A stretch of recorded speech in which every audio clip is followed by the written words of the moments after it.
Olá, professor Tiago Freire para mais uma aula de bioquímica. O assunto de hoje abordado será metabolismo, esboço e conceitos básicos, né? A gente vai ter roteiros com metabolismo, que é composto por muitas reações acopladas que se interconectam. A gente vai falar também sobre a questão da oxidação de compostos carbonados, que é importante fonte de energia celular.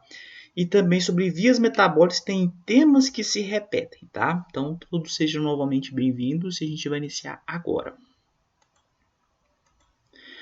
Bom, a célula se transforma em tipos diferentes de energia. Bom, quando a gente fala que diferentes tipos de energia, o organismo eles necessitam de uma entrada contínua de energia com três propósitos básicos, que seria o primeiro, desempenho de trabalho mecânico na contração muscular e outros movimentos celulares. A gente tem também que o transporte ativo de moléculas e íons que vão entrar e sair dentro dessa célula precisa então de energia para poder deslocar todos esses íons, essas moléculas.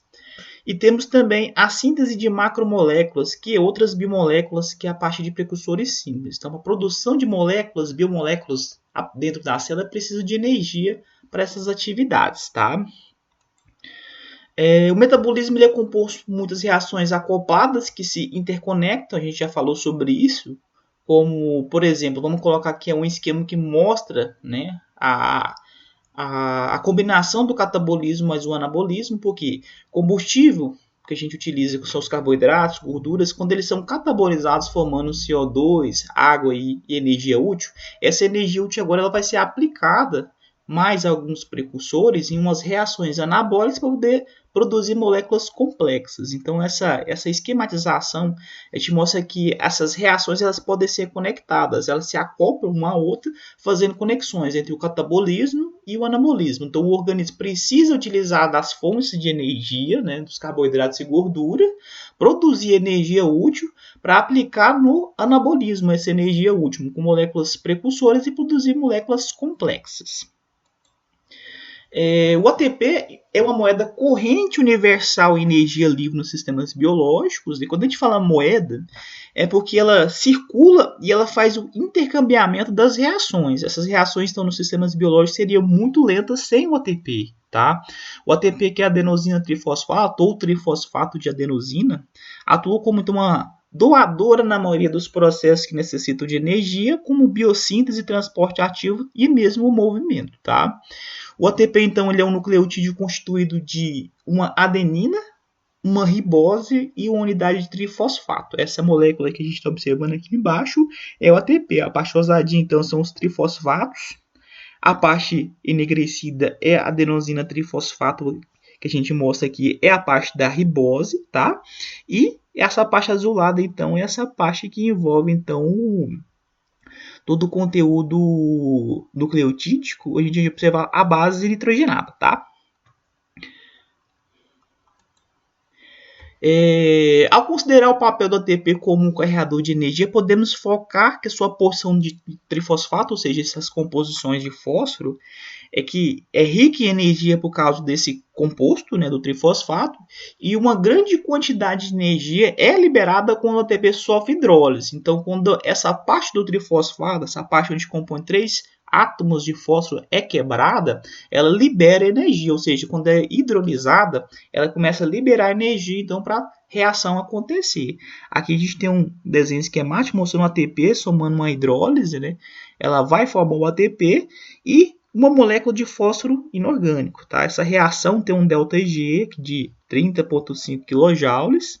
Já a reação para formar, para quebrar esse conteúdo que a gente mostrou anteriormente, também pode produzir energia. Ou seja, a molécula de trifosfato ela possui muita energia. Quando ela é quebrada, então, os seus fósforos, ela começa então, a liberar reações energéticas. Tá?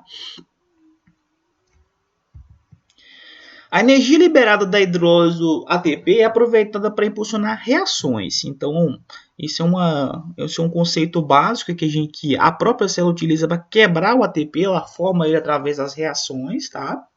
E quando ela precisa produzir alguma atividade, alguma reação química dentro do seu meio, ela utiliza o ATP para essas reações. Bom, a hidrólise do ATP impulsiona o metabolismo para deslocar então o equilíbrio das reações acopladas, dentro do conceito que a gente falou sobre anabolismo e catabolismo, a base estrutural do alto potencial de transferência de fosforila do ATP, e a gente também que o potencial de transferência dessa fosforila é uma forma importante para a transformação energética celular. Então é importante, o ATP é muito importante justamente para a transferência de fosforila nas reações que são importantes na transformação energética na célula, justamente para manter, dar manutenção das reações bioquímicas dentro desse meio. Tá? A oxidação de compostos carbonados é uma importante fonte de energia celular. Então, o carbono que existe nas moléculas alimentares, como a glicose, os lipídios que vêm dos alimentos, ela é oxidada formando CO2 e a energia liberada da utilização dessas reações é utilizada para regenerar o ATP partindo do próprio ADP e do fósforo. Tá? Então, os alimentos são ricos em glicose e lipídios, que eles vão ser oxidados, nessa oxidação então vai liberar energia, né? E vai ser utilizado para regenerar o ATP a partir então do ADP e o fósforo inorgânico. Então, a gente observa que a reação que acontece com ATP é uma reação cíclica e sempre depende então da oxidação da glicose e dos lipídios. Os gradientes iônicos também que existem através das membranas fornecem também importante forma de energia celular que pode ser acoplada até a síntese do ATP. O gradiente iônico mais importante é a fosforilação oxidativa. Tá? A gente vai ter um tema só para falar dela. Inclusive, ela é muito mais eficiente na produção do ATP em comparação à fosforilação que a gente observa a nível de substrato. Tá bom? Então, para iniciar a parte sobre essas vias metabólicas, essas oxidações que a gente falou que vai produzir ATPs na célula, a gente vai começar a falar sobre a via glicolítica, ou glicólise. Né? Ela tem dois contextos. Tá?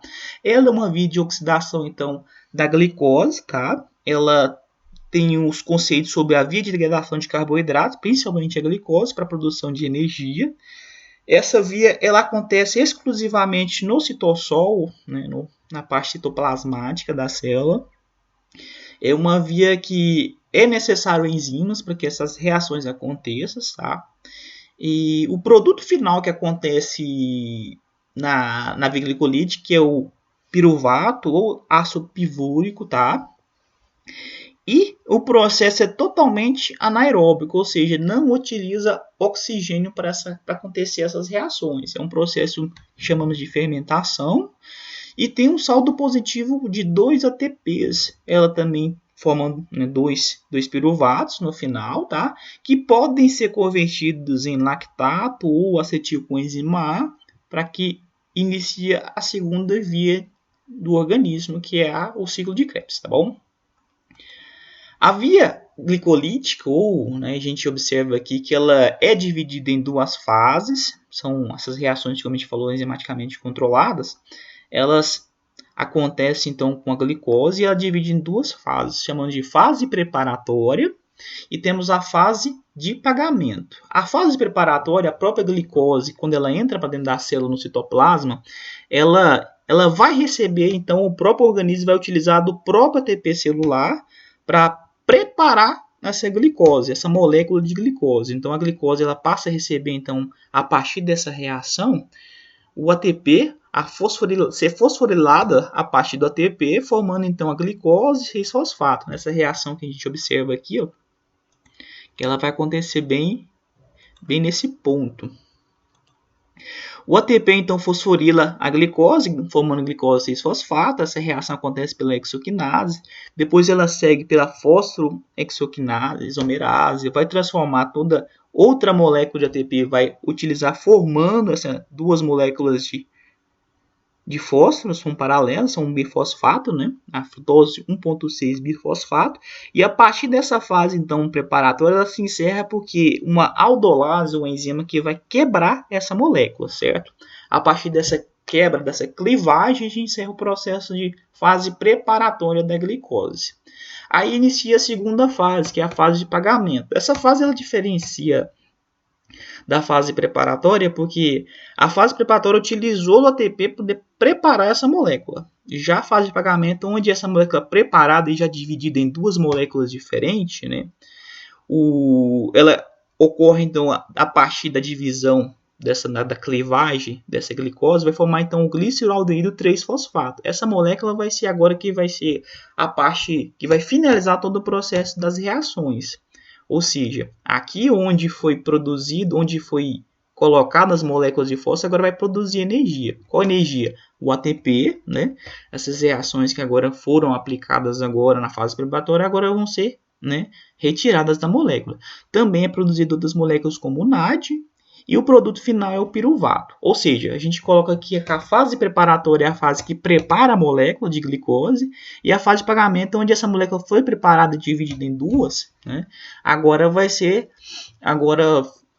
utilizada agora para receber toda a fase todo o preparo agora, ou seja, ela vai receber todo o saldo agora, tá?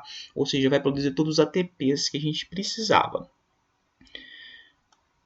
Eu não costumo cobrar todas essas reações ponto a ponto, porque é impossível lembrar todas elas, cobrar a energia delas, cobrar as enzimas envolvidas.